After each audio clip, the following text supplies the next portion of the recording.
So a few days after I published an op-ed on abortion in a prominent news website, it was actually on CNN.com, which doesn't generally publish pro-life articles, my husband received an email from a dear friend which read, "Well, I'm glad someone is still talking about abortion." I suppose that in light of the constant stream of news about the inevitability of gay marriage and now the specter of transgenderism, my husband's friends seem relieved to get back to the Catholics' comfort zone. We Catholics know how to talk about abortion, about how to value both mother and child, and I think by and large we're winning. But here's the thing, from my perspective as one who has been thinking for some time about how to best respond to feminist equality arguments for abortion rights for some time now, as Pat laid out some of my articles, these newer arguments that are all the rage about marriage equality and gender fluidity, these all kind of falter due to the very same philosophical misunderstandings as those underlying most pro-abortion equality arguments. So at the very heart of all these issues, I think, at the heart of all the issues that have arisen for the past 50 years from out of the sexual revolution, is how we understand, or really how we misunderstand, the body, human embodiedness. We live in a post-Cartesian, so post-Descartes, Gnostic age. Gnosticism was an ancient heresy that sort of thought of matter as evil, and we were all sort of trying to get out of it. An ancient Christian heresy, we're all trying to get out of, escape the body in order to return to the spirit. So we live in this post-Cartesian, this very Gnostic age, wherein one's identity is defined by one's mind alone, one's ideas, feelings, one's consciousness. The body is, for some, kind of a mere appendage, and for others, like scientific materialists, both body and soul are sort of, chemical releases, reactions, kind of an amalgamation of these. Though requiring organic food and trendy clothing and lots of exercise, somehow what the subject, the I, does with his or her body, especially sexually, does not have any real impact upon the subject's identity. Matter doesn't matter.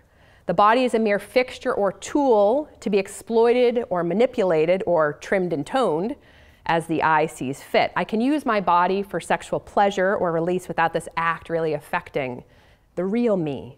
I can abort a pregnancy, a human body that's inside my body with no moral qualms.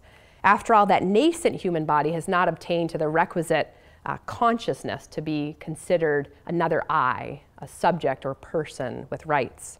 Moreover, abortion as an act I do to my body and to that little unborn body has no impact upon the real me. And now I can even change the sexual organs of my body to make them line up with the real me, the subject who determines who I really am. This modern view that is kind of in the drinking water is that the autonomous, unencumbered I is really the subject of human dignity. Okay, it's not the body and soul together, but really the subject, the consciousness is the one who's subject of human dignity, of meaning and identity, of personal and political rights. The body's just a shell to be used, manipulated, transformed, or even discarded in the case of a doctor-assisted suicide at will. So the main task of John Paul II's theology of the body, can I have a raise of hands? Does everybody at Steubenville know theology of the body? Not really, yes? Most people do, okay. Was to defend, the body basically from the attacks of and the errors of scientific rationalism, of Cartesian dualism. And John Paul II's account and affirmation of the body is truly remarkable. Theology of the body is a deeply scriptural account of the wondrous way God designed us as embodied to speak of our relationality with one another and with God. If you haven't read it, it's hard, but there are sort of helpful aids, some of which have been written, I think, by Steubenville grads, and there's sort of a whole cottage industry around trying to get theology of the body out to as many people as possible as the catechetical tool that John Paul II intended it to be. So John Paul II Catholics, I would consider myself a JP2 Catholic, someone came back to the church kind of in the wave of John Paul II. We've been well formed to resist this current Gnosticism, thinking of the body as less than. Still, theology of the body is theology. And so while John Paul II beautifully explored how the body ultimately reveals God's purpose in creating us male and female, Theology of the body on its own is not a currency in which we can trade, right? When we speak to the culture at large, it's in need of a bit of translation. I sometimes think that that's sort of my main work, even though my work is more academic and scholarly. It's still sort of jumping off from a lot of the insights that John Paul II had. So while writing, when he was writing his Defense of the Body, his exposition of the complementarity of men and women, of the meaning of masculinity and femininity, others were pushing quite far on the other end, arguing, for instance, that not only is gender a social construct, I'm sure some of you have heard about this, a social identity we create out of whole cloth, but sex is somehow a social construct too. That is, for many cultural elites and opinion makers right now, not only are masculinity and femininity bygone concepts, but male and female are on their way out too. Gender fluidity, the idea that one does not receive but actually creates one's gender identity, seems of late to have won the day. And I don't think that theology of the body on its own is going to do much to help those who are far outside the church. Yet John Paul II's insights about the body, about the need to attend to the body, to give a defense of the body, to affirm the body, is, I think, even more profound today. The body, human embodiedness, tells us much that I think can be understood by today's religious skeptics and feminists, so long as they have not discarded reason along the way. So what I want to do this afternoon is talk about what I think, some of what I think the body tells us, and what that means for women, for children, and for men too. I want to talk about the asymmetries, present in our gendered bodies, whether we acknowledge them or not, and the vulnerabilities they present, especially for women. And I want to talk about our current response to sexual asymmetry and how this has impacted women in particular. And then I want to turn and talk a bit more specifically about what the body teaches us about vulnerability and dependency, with a focus on the mother-child relationship, which is, of course, the subject of this conference. And finally, I'm going to talk at some length about what this all means for men, the essential, if forgotten, role of the father. And I want to do this by teasing out some important insights by a group of feminists whose thinkings on some key matters aligns rather nicely with that of Catholics. These care feminists, they call themselves other names too, relational feminists, dependency feminists, will be especially important in the second part of my talk. They're sort of my chief interlocutors. As anyone who has known my work, as anyone who's read my work knows, I don't know if there's many of you in here, but I'm very keen on engagement with feminist thinking, knowing how these arguments have powerfully swayed so many in our culture, and carefully and prayerfully separating the wheat from the chaff. And my background, oftentimes when I come to speak, I try to weave my story, my conversion story, into my talks. And perhaps I should have done that for you, but I'm not. So I'm going to give you a quick, very two-sentence summary, which is that I grew up in a very broken home. My mom was married and divorced 3 times. And I turned first toward alcohol and drugs. And then when I came out of that, once I got to college, I ran sort of out of fear of men and all of this into the Women's Center on campus, where I went to a very sort of elite private school in New England, college, definitely not Catholic. And so I spent a lot of time in the Women's Center, in the Feminist Center, and considered myself a socialist feminist, pretty radical feminist. And the way out of that is a big, long story, which we don't have time for. But I came to discover, much through my own suffering, but also through lots of reading, friends, and then, as it turns out, lots of prayer, that the Catholic understanding of women and also of suffering and everything I'd gone through made a lot more sense to me than the feminist narrative that I had learned. So my background, I have a lot of sort of feminist thinking in my background, which helps me to be in conversation with a lot of what is going on in the culture. A lot easier, I think, than some who have been sort of raised Catholic from the get-go. So I want to make 2 points important points, I think, about starting in with the body, sort of making arguments starting with the body. The first is this fear of biological determinism. And I don't know, it's sort of, those who have studied philosophy may have heard of this. It's not something we just talk about generally, fear of biological determinism. But basically, it's this idea that, this mistaken view that biology ultimately determines who we must be, or that biology somehow determines ethics. And when everyone's going to start talking about the body, you're going to have people who are going to start saying that you're a determinist, and you think that just anything that is natural or anything that has to do with sort of what the body would do determines how we must live. Therefore, women should be pregnant and in the kitchen all the time or something. Maybe not the kitchen, but should be pregnant all the time because it's a natural course of events that women can get pregnant. But biological determinism errs the way any kind of determinism errs, and it basically disregards the essential and especially human characteristic of freedom. The human person is an embodied soul or an ensouled body, a rational animal, according to Aristotle, and as such, the human person is free. So human freedom allows persons to choose, right, in accord with the intellect's highest perceived goods or still lower goods, in accord with religious ideals or mere animalistic desires, in accord with God's will or more base passions, or obviously a confluence of all of these at different times, even one day. Human persons are endowed with free will, but human freedom, like our ability to reason, is both enabled and constrained by the human body. This is how the intellect works, is through obviously sense perceptions, right? We don't just sort of have a flying intellect that knows things. We always use our eyes, our ears, all of our senses to perceive and then make, know things and make judgments about things. So that's how it works, right? But we're also constrained by our body. So even though the human person is a free, rational being, we still must inquire about what it means for the human person to be a bodily being, an integrated composite of body and soul. And Pat Lee has actually done great scholarly work in this area in philosophy. Father Barron, anybody know Father Barron? One of my big heroes, spiritual heroes. If you don't know him and you want some good spiritual stuff for your soul, go find his podcast. But he actually just today was talking about how we're sort of, humans are this, he called us half-breeds, that we're this metaphysical mongrel because we are part angel and part animal in some sense, that we can aspire like the angels do in contemplative prayer like the angels do, but we are very much constrained by things like needing food and water like the animals, or food and shelter, etc. Okay, so a second note is the terms femininity and masculinity. They're loaded concepts, right? Especially these days when people want to discuss things like gender. And so these are, the social norms or traits that have been traditionally associated with the female or male sex.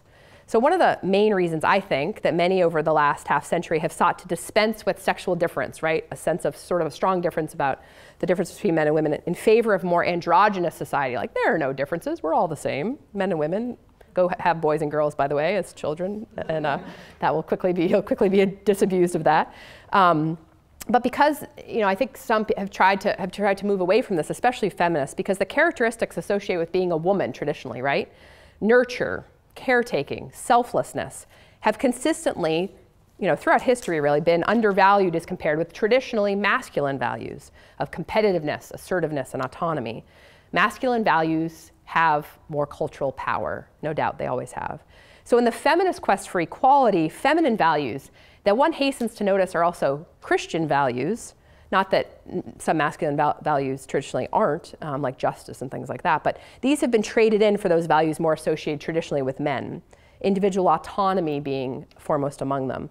I think this is interesting to note in that it gives, I think, a real sense of the misogyny, sort of the hatred of women that underlies this current push toward androgyny, toward a sexless kind of society. But I'm actually not going to talk much about femininity and masculinity. I'm not going to start there and sort of assert for you today that women are nurturing. What I want to do is start with embodiedness, what the body, what being a man and a woman tells us. So I want to focus on, if you want, sex and not gender. So let's start with a basic fact of life that is increasingly scrutinized and seems almost despised sometimes in some circles, especially in the Northeast where I'm from, I think.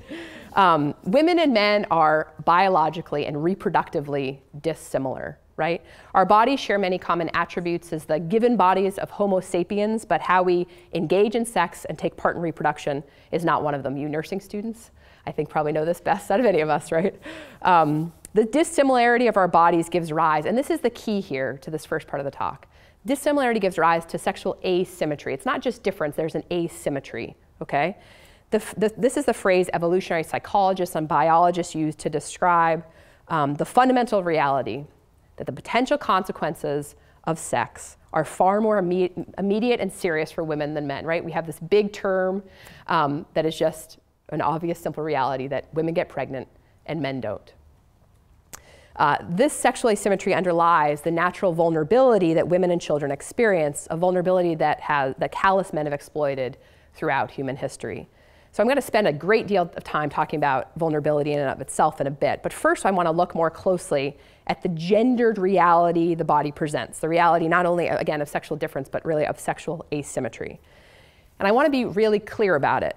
This basic fact of life that women get pregnant and men don't, this is what underlies all strains of feminism. It's really feminism's raison d'etre, right? It's reason for being, even though that's, I think, been pretty much overlooked these days. It's certainly why I'm interested in feminist theory, even as much as I can disagree with it sometimes. So it's my favorite hard left, very progressive, liberal, whatever you want to call her, radical really, feminist, Camille Paglia has put it. She says, it's not male society, but Mother Nature who lays the heaviest burden on women. So the question then becomes, I mean, if this is just reality, right? This is just a simple, women get pregnant, men don't. So what do we do about that? What do we do about that if we're seeking to live in an egalitarian a society that is striving for equality, like our American society? So the question, is how do we respond personally and culturally to the reality of sexual asymmetry? So the feminist response in the 1960s and 70s was to advocate for the widespread use of contraception and abortion. Through contraception and abortion, these feminists sought to change this asymmetrical equation, right? And I don't want to say like women down here, men up there. That's not how I regard it, with women getting to have babies and men not, frankly. But we'll just say when I'm trying to give you asymmetries like this, right? They want to change it so there was a sameness, right?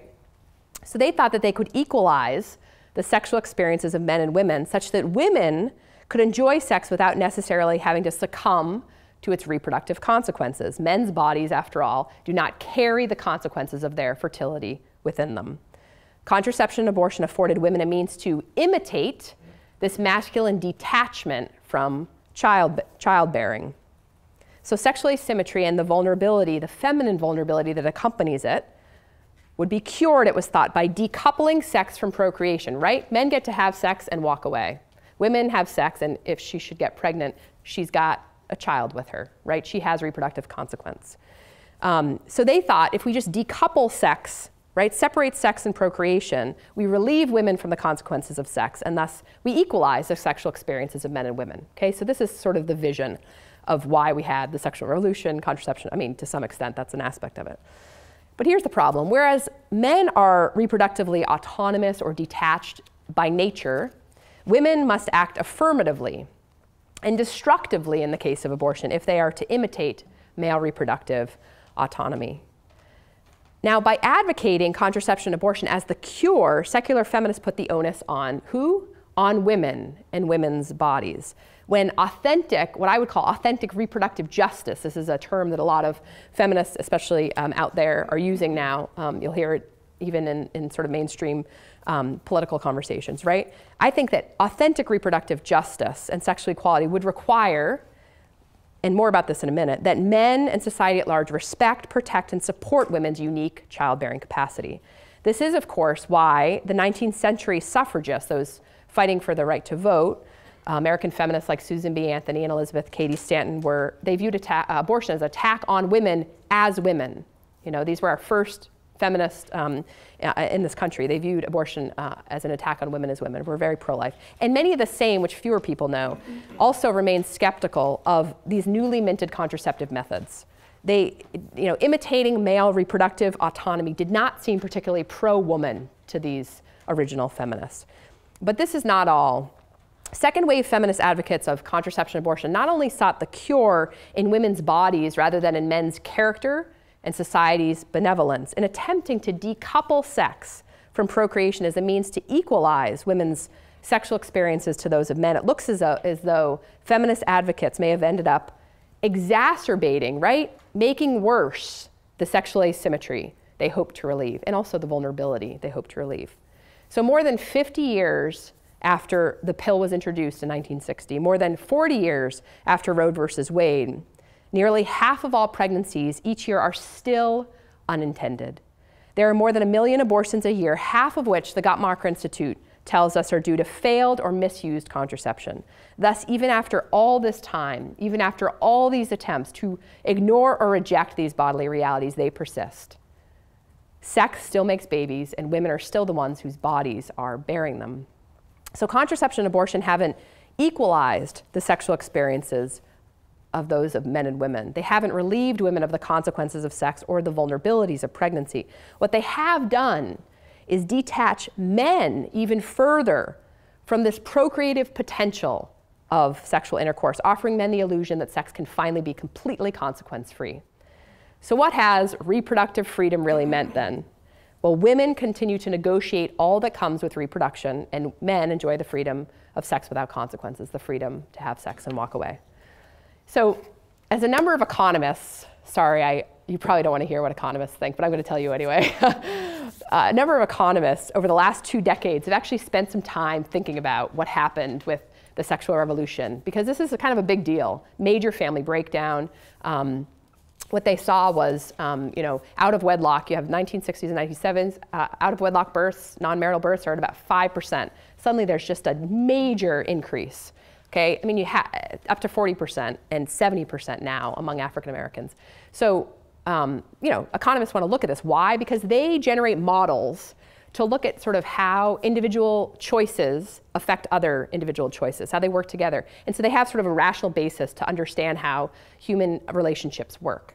And we probably don't want to think about relationships in economic terms, but it's really helpful for a couple moments to do so. And I actually usually spend like 20 minutes on this, but I'm going to try to whittle it down to about 5. So try to, I think the arguments are very persuasive and interesting. If you're really interested in this, you can read some more of my stuff, or you can go on, I will put, there's a great video, it's a 7-minute video that basically does what I'm going to do here, and it's far more interesting because it's a video. It's really cool. It is really cool, actually. You all have to see it, and I wish I could just show it to you now. Maybe we can after. Anyway, okay, so where am I? Okay, so as a number of economists over the last 2 decades have demonstrated, abortion and contraception, some of them just looked at abortion, some of them just looked at contraception, especially I think when working together, have actually weakened women's ability to find men willing to commit to more than limited sexual encounters. How do they explain how this happened? Well, according to Nobel Prize-winning economists, I mean, this is not like a little economist working in some podunk, college. Nothing against podunk colleges. Not that this is a podunk college. But this is a Nobel Prize-winning Berkeley economist. So he and his colleagues said that prior to the availability of the pill in abortion, women could demand what he says a high price for sex, right? They could condition sex upon marriage or the promise of marriage should pregnancy come unintentionally. Unexpectedly. But the pill in abortion empowered men basically to begin to initiate sex with women without having to make such promises. The pill, after all, had drastically decreased the risk of pregnancy to women, and abortion was available in case pregnancy did occur, right? So economists refer to this as the moral hazard effect. That is, the pill in abortion gives sexual partners the confidence that they are fully protected against the risk of pregnancy, right? We've got the pill, which works really, really well, and we've got abortion, so we're fully protected against the risk of pregnancy. But complete protection against risk, this is just a general economic rule. I don't think there's anybody economic majors out there, but complete protection against risk leads people to engage in riskier behavior, right? So here are some common life examples. When there's no deductible in car insurance, we see more accidents, economists tell us. When there's no copay in medical insurance, we see more people going to the doctor for nosebleeds or whatever. Okay, this is why we have deductibles and copays, because the economists have looked at the models and seen that they're better for, that makes more sense to have people take some responsibility. So similarly, when the cost of pregnancy is low, right? When there's just this sense that we're not going to get pregnant, so the cost of pregnancy is low, sexual partners take more risks, and we see more pregnancy overall. So how does that work? Well, they take risks like, we start something called habit persistence. So teens, you'll see, will just start having, they'll be introduced to the condom in their sex ed classes. They'll start using it and say, great, well now they have a habit of having sex with their boyfriend or girlfriend, and so they'll just keep having, forget the condom one time. okay? Or they'll start realizing that in sexual relationships, this is what I do, I engage in sex, right? So they weren't going to do that before if sort of abstinence was the way to go, but they just start engaging in sex, and that's a habit that they then engage in more sex, and there's a lot of failure with regard to contraception. Well, first of all, there's just non-use but then there's a lot of misuse, basically, due to method failure. Methods fail, and there's user failure, really high rates of user failure in all methods, except for these long-acting ones, which we can talk about. So basically, readily available contraception abortion, it basically induced a change in behavior in favor of greater sexual risk-taking. So it's not as though you just put contraception abortion in the market and everybody acted the same as they did before. No, no, no, no. Change in behavior, way more sexual activity happening. So as people perceive sex to be safer, they pursue more of it in riskier circumstances. So this shift radically transformed what economists call the mating market in favor of what? Low-cost sex. And whose preference is this? Generally males, okay? In the literature, what you see is that men prefer sex with, outside of relationship. Women want a relationship. Now, this is not the men in this room who are very noble and good, but in general, this is what you see in the literature. So if the risk of pregnancy was reduced, sex need not be confined to marriage, which common sense then held was the proper place for raising children. Indeed, with the decreased risk of pregnancy, sexual activity need not be confined to committed relationships at all, right? I mean, this could be a recreational sport now because there's no pregnancy. Nothing happens when you have sex, right? Since men could find women willing to engage in low commitment sex, men were less likely to what? Commit to marriage before sex, obviously, which you never see anymore. I mean, you do here at Steubenville, but They were also more likely to shirk parental and marital responsibilities should contraception fail, as it often does, and pregnancy unexpectedly occur. With contraception abortion available, children were not part of the bargain, right? Children were not what the men had bargained for. So since the release of the pill and legalization of abortion, we've seen this dramatic increase, right, in non-marital childbearing, especially among the poor.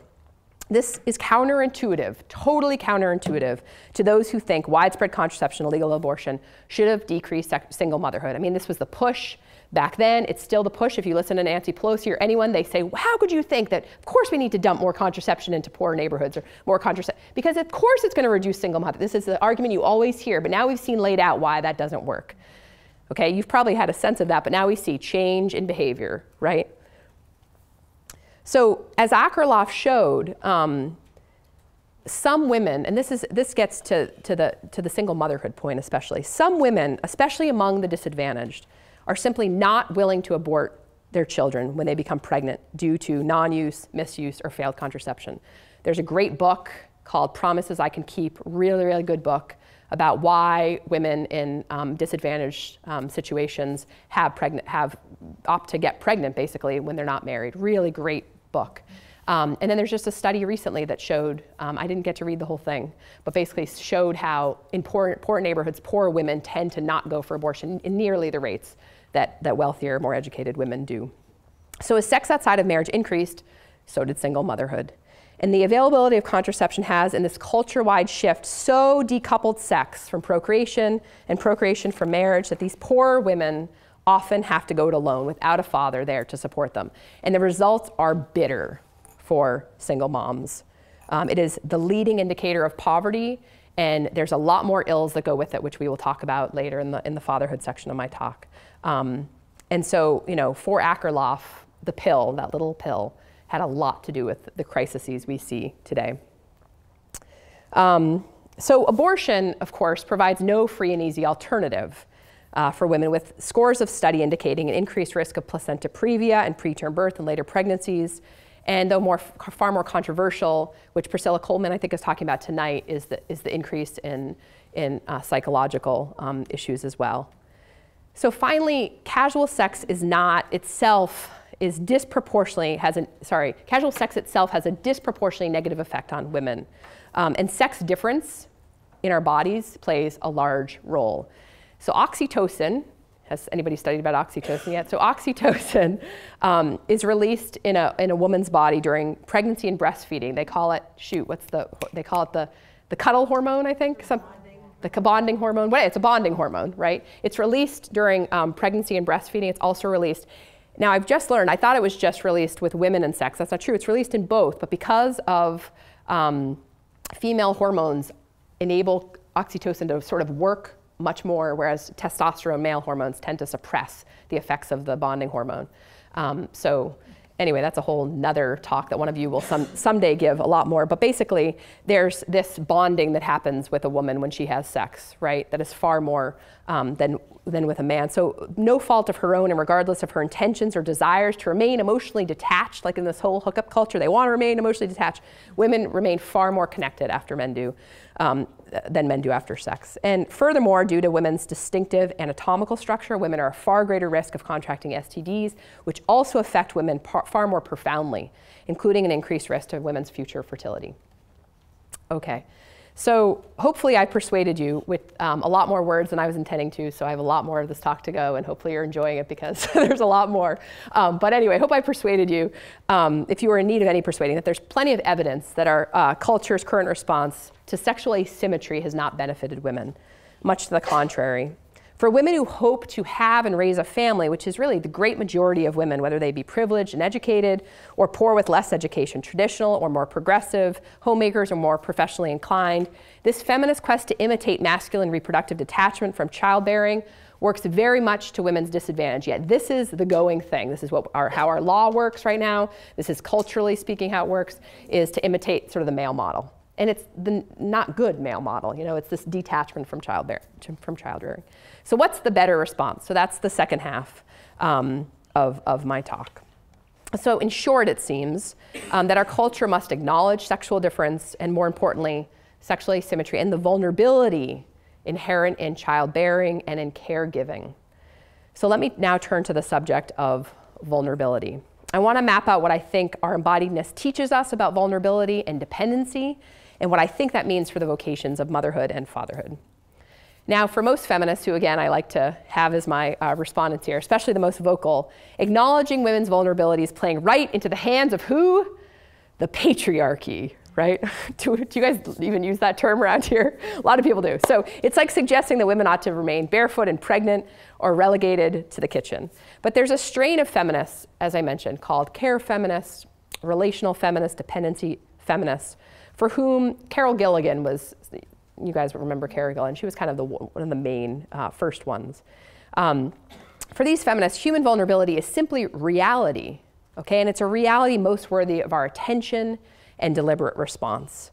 Much like Catholics, these feminists see more clearly that vulnerability and dependency are inescapable facts of life. We are all inevitably vulnerable and dependent, or are caring for the vulnerable and dependent for much of our lives. No one, not even this phantom autonomous male, right, is autonomous for all that long, and certainly not autonomous by his own doing. As eminent philosopher Alasdair MacIntyre has noted, the responsible adult independence for which human beings properly strive requires the prior care and sacrifice of who? Of others, right? We do not acquire the virtues necessary for independence and flourishing on our own. So autonomy has become the primary goal in modernity and and also in modern day feminism because of this post-Cartesian Kantian, so coming from Kant, situating of human dignity and worth in the human capacity to reason and will alone, unencumbered by pre-existing laws or purposes in nature, unencumbered by the constraints or laws of the human body. This forgetfulness of the body in which and through which the intellect reasons, as I mentioned earlier, it's deformed our understanding of the human person, of, I think, human reasoning too, but also of human dignity. And this is why this philosopher, MacIntyre, devoted an entire volume to exploring what it means to be a dependent, rational animal. And this is why your professor, Pat Lee, spends a lot of time on this question as well. Human embodiedness, our animal nature, gives way to human vulnerability, the characteristic that makes humans dependent upon others for much of our lives. This embodiedness, this dependency, is really just as much a part of the human experience as the human ability to reason. Yet dependency has been neglected in much of philosophy, much of ethics, and this neglect has been particularly damaging to who? To women. Reason has taken up a lot of time, a lot of space, you know, human ability to reason, taken a lot of space, and come on in philosophy. So human dependency is not some exception to be accommodated alongside the normal quest for autonomy and independence. Human dependency is part of the ordinary part and pattern of human life. And so human dignity, I would suggest, adheres in the human being, this bodily being, this dependent, rational animal.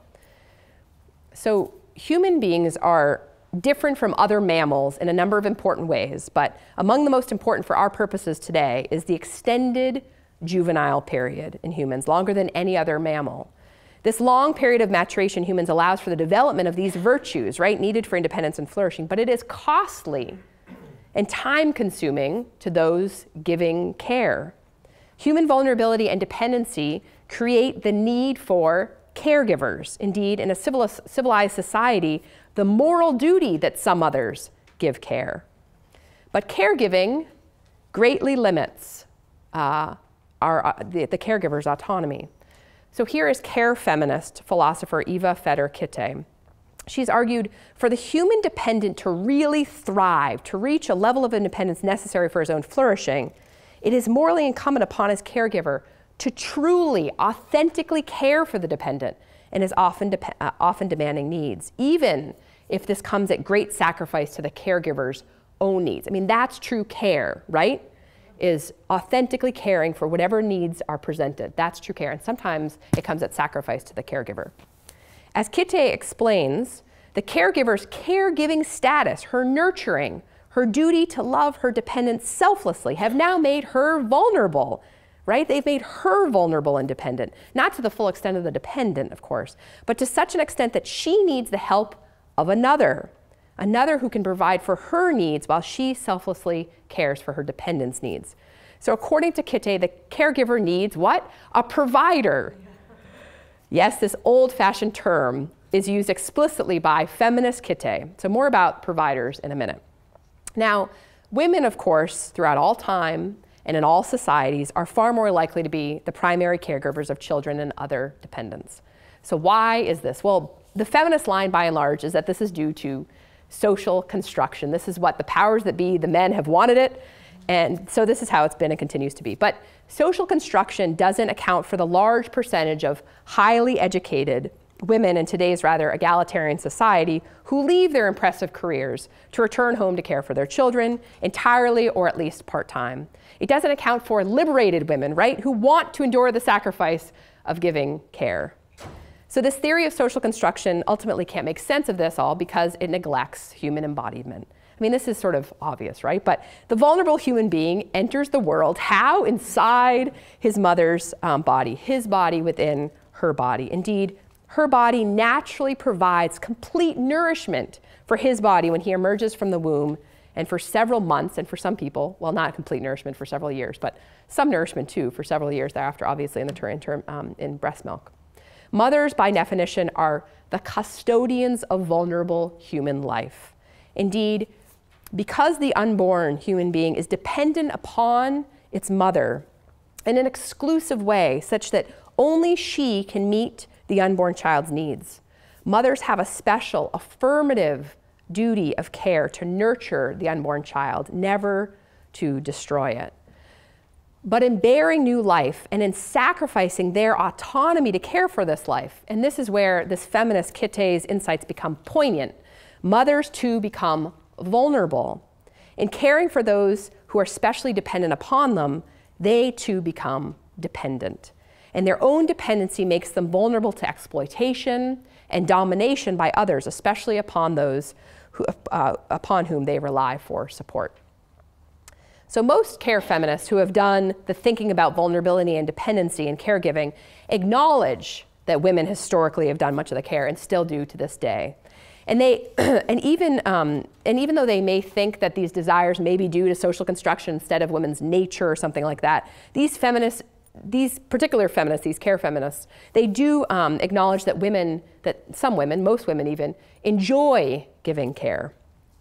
As a result, this group of feminists, like John Paul the Great in his writings on women, if any of you have read these, they are eager, both groups, right, John Paul II and these care feminists, are eager to give care, to see caregiving work better valued for the essential contribution it makes to society. They, like John Paul II, want workplaces and the culture at large to better support and value the essential work of caregiving. And finally, like the great saint, these feminists look to urge men to join women in the great and essential work of caregiving. And in my experience, Catholic men tend to take this care work in the family very seriously.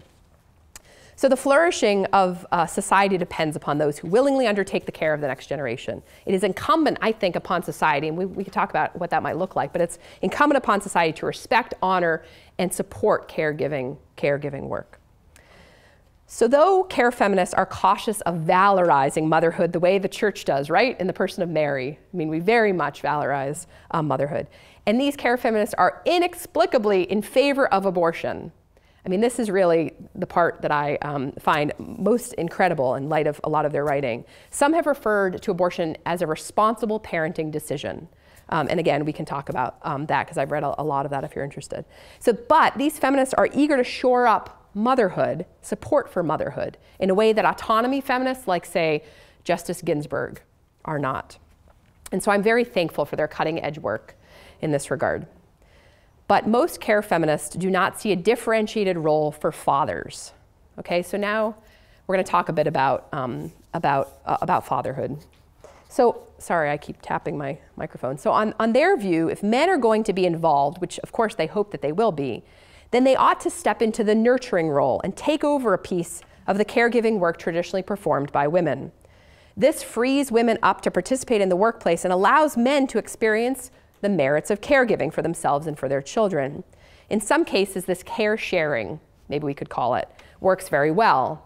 I, like many of the professional women in this room, I presume am grateful for the hands-on role that my husband plays in helping to care for our 6 children, and he and my children are better for it. But the peculiar part of all of this is that Kitty thinks what these men are doing, they're mothering, she says. That is mothering or caregiving. She uses these 2 terms, either one is fine, right? Mother or caregiving can be done by women or men. Twit, she says, men can be mothers. It follows from this reasoning that 2 women or even 2 men can adequately raise a child just as well as a man or a woman. So long as the caregiver gets the support she needs in her caregiving, the sex, or gender as it's called these days, of the caregiver doesn't really matter.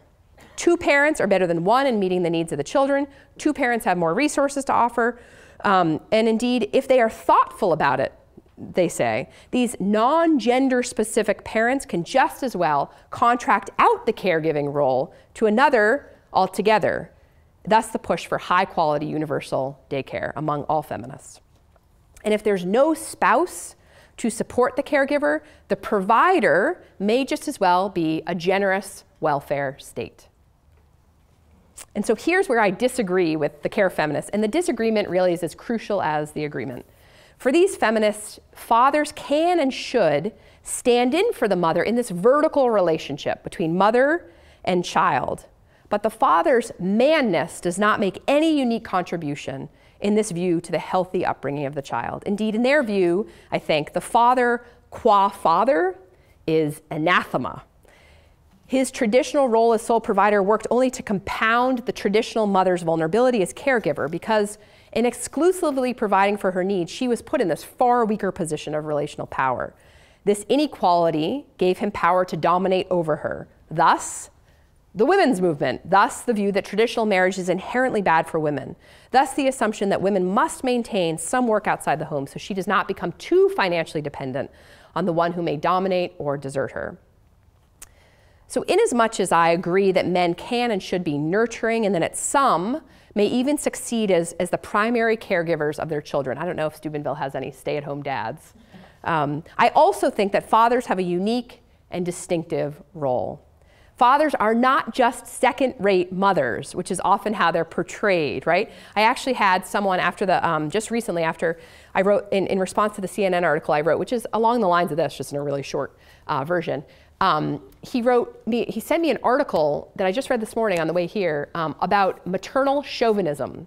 Okay, and that's basically this view that among feminists and among a lot of people, especially women, especially those looking for equal rights in the workplace for women, that women want to hold on to their ability to sort of answer the baby's cries. They like to be that primary response to the primary caregiver, basically, you know. So he says, you know, we fathers want to be more involved, but you women are keeping us out from being involved, right? Because you just want to elbow us out of housework and out of childcare and all these things. You just want to do that by yourself. Now, that's not me. So I don't know who she's talking about. You want to help? Great. Here's what you got to do. And in my family, it's not even like that. You don't even ask him. He just does it. I mean, we're just, you know.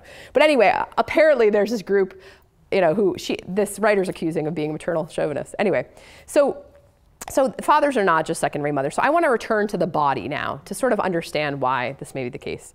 So when we start with the body, and so with vulnerability and dependency, we come upon what I think is an interesting sequence. So the quintessential vulnerable person is the child. And the mother stands in immediate vertical relationship as custodian of the vulnerable child. In the first place, when the child's body is in the mother's own body. Now the father, qua father, stands not in relation to the child with that sort of maternal immediacy, right? But he does stand in immediate relation, say horizontally, with who? With the mother, right? The father is known through the mother because the two have had relations. The father, now just in terms of biology here, stands at some distance from the infant child. This is, of course, the reproductive autonomy I referred to earlier, that which modern day autonomy feminists have sought to imitate, right? They want to be over here, you know, detached from the child. But if the manness of man does not matter to the healthy upbringing of the child, there seems to be, if you just look at biology, no unique role for the father. At first glance, the body tells us that man can at some level remain autonomous. He can be financial provider or stand-in mother should he so choose, or he can donate his sperm and go play video games as far as anyone is concerned. The father, qua father, right, is not all that necessary. But that can't be right. Well, why not? First, because a large amount of sociological data shows us that the absence of the biological father has a strikingly deleterious impact on his children, on his girls, but now we're seeing new studies are showing more and more on his boys. Secondly, because a woman's happiness in her mothering depends upon the emotional attention both she and the children receive from the father. As a corollary, the father's relationship with his children generally depends on the health of the prior relationship he has with the mother. So his active engagement in the children's lives is unique and necessary to their development, but so is the love he has for their mother. And the latter is often a prerequisite for the former. I'm going to go through this. So the third reason, because men need to be fathers, good fathers, attentive fathers, for their very own well-being and for that of society at large. So I'm going to go through each of these 3 points. First, the data. So where do we stand after this large-scale family fragmentation we've seen over the last 40 years? Again, 40% of children are born to unwed mothers, upward of 70% in African-American homes. So today we see relatively active mothers and often absent fathers.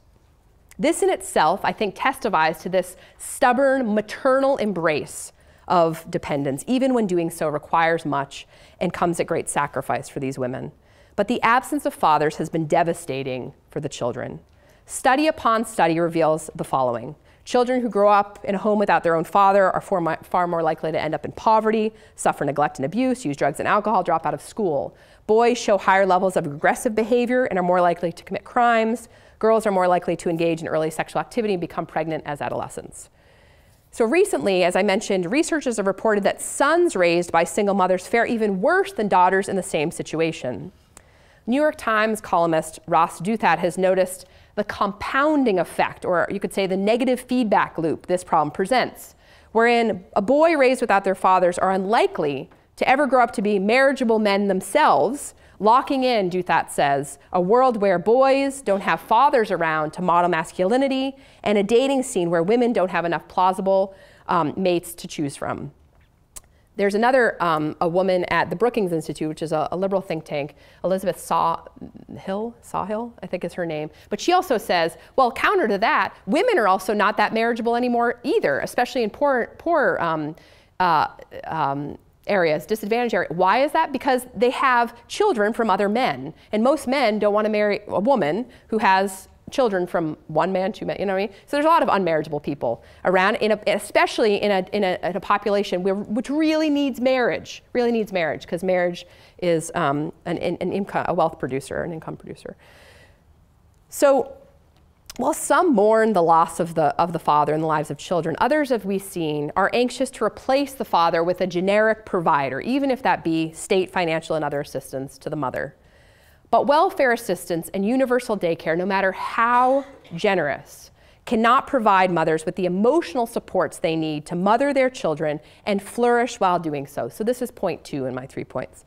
So University of Virginia sociologist Brad Wilcox has shown the most important determinant in the mother's well-being, and in that, the most important determinant of a mother's happiness is the father's commitment and emotional investment in the mother's well-being and in that of their children. That is, committed, emotionally invested husbands and fathers make for the happiest wives and mothers. Moreover, and this is the key here, the father who's in a good relationship with his mother, the mother, is also far more likely to have children who are healthier, both psychologically and emotionally. So Wilcox says, quote, "One of the most important influences a father can have on his children is indirect. Fathers influence their children in large part through the quality of the relationship they have with the mother of their children." So knowing all this, let's look again at what we know from the body. So mothers have this immediate relationship with the vulnerable child. Father's relationship with his children begins, as Wilcox says, as an indirect, secondary relationship, we might say, to the primary mating relationship he has with the mother of the children. So for fathers to reach their children, which is necessary for both the mother and the children to thrive, fathers must focus, as a matter of priority, we could say, on ensuring a strong and healthy relationship with the children's mother. So this insight may be what John Paul II meant when he said fathers learn their fatherhood from the mother of their child. So we see this play out after divorce, when the quality of the spousal relationship, right, that broken spousal relationship, actually affects father's investment in the children far more than it affects mother's investment in their children. So this is quoting from some family research. Quote, "While divorce rarely weakens a mother's affection for her children, it does frequently result in deterioration of the father-child relationship." And here's another study. "When men are in an unhappy marital relationship, they tend to withdraw from their children as well as their spouse." Now, this is not at all to say that fathers are not as necessary as mothers. And importantly, the father's role with the children is also direct. I'm not saying it's only indirect. And we're going to get to that. But it is to say that the essential role of the father in the lives of the children depends upon a prior commitment of father to mother, or more properly, husband to wife.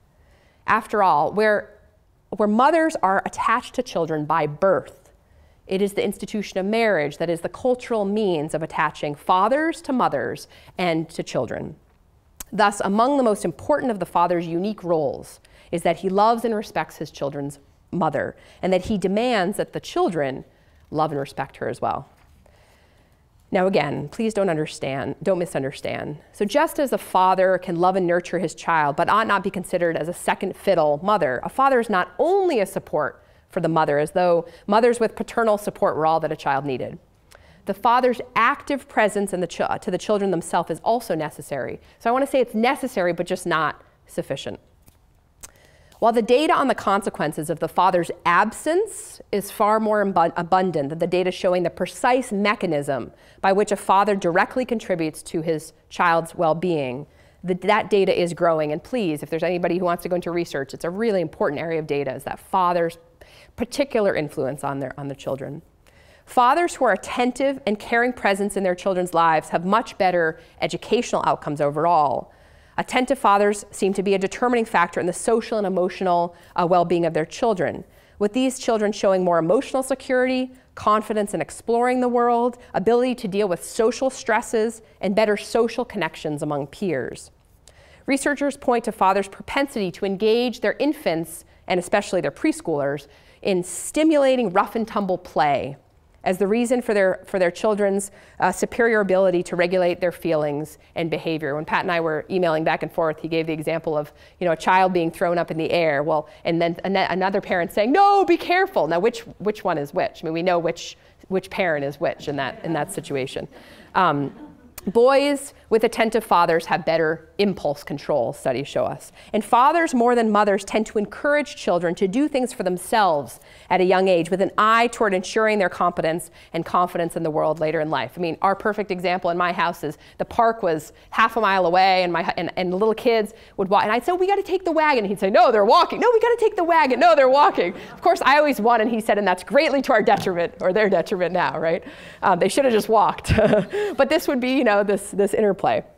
So if the mother's initial immediacy to the child provides this important custodial care and benefit to the child's emotional and physical needs, I think that the father's relative distance from the infant child itself plays an important role. The father's attention and affection offered to the child, since of course it is his child, gives the child the confidence he needs to what? To separate from the mother's abode and to teach the child to push his own limits in that essential human maturation process toward independence. Both custodial care and nudges toward independence are necessary to child's development, right? Both are needed. Now, at some age, depending on the temperament and the social situation outlook of the individual mother and father, maybe the cultural expectations in which they parent, these highly gendered tendencies may become less explicit as the child grows. So, I go out and play soccer with my kids all the time because I'm a soccer player, and my husband cooks with my kids all the time. I mean, these gendered things aren't, but in those infant years, in those early years when the child development is so critical, these embodied realities tend to prevail, okay? And again, I just think that there should be more research on this paternal role. Now, just as children need their fathers for their proper maturation, that is, they need the father both to be the father's presence and they need their father to love their mother. It is my contention that men need to be fathers for their own flourishing. So this is point 3 in those 3, and this will be my last point. So not necessarily physical fathers, mind you, but spiritual fatherhood is definitely a subject for an entirely different talk. So with George Gilder and others, George Gilder wrote a book called Men and Marriage, which is just a classic that anybody interested in any of this kind of stuff should read. I believe that men need to orient their characteristic aggression and competitiveness, their superior physical strength and intrinsic desire for conquest in service of the vulnerable. When we take the body seriously, as we have tried to today, we see the role of the mother as custodian quite readily. The role of the father is harder to discern beyond his biological contribution. He stands in immediate relation to the woman, and he can stay or he can go. He can attend to her and their children, or he can abandon them and spread his seed elsewhere. Sorry to be crude, but biology ultimately doesn't decide.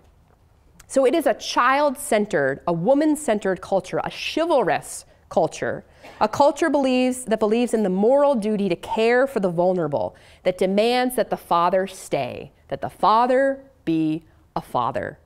This sort of culture requires that man turn his intrinsic desire for conquest, a desire that unmet today gives way to gangs and gamers, inward to conquer himself. His desire to dominate others, born of the testosterone driving through his body, must become a desire to dominate himself and his passions. His primal need to spread his seed, to sire as many offspring as possible, this is from evolutionary biologists, right? They talk about this kind of primal tendency, must be turned inward toward bodily mastery of lust. In Asian cultures where men greatly outnumber women, why? Because they aborted all the girls. Not all, but male aggression threatens to overtake civilized society.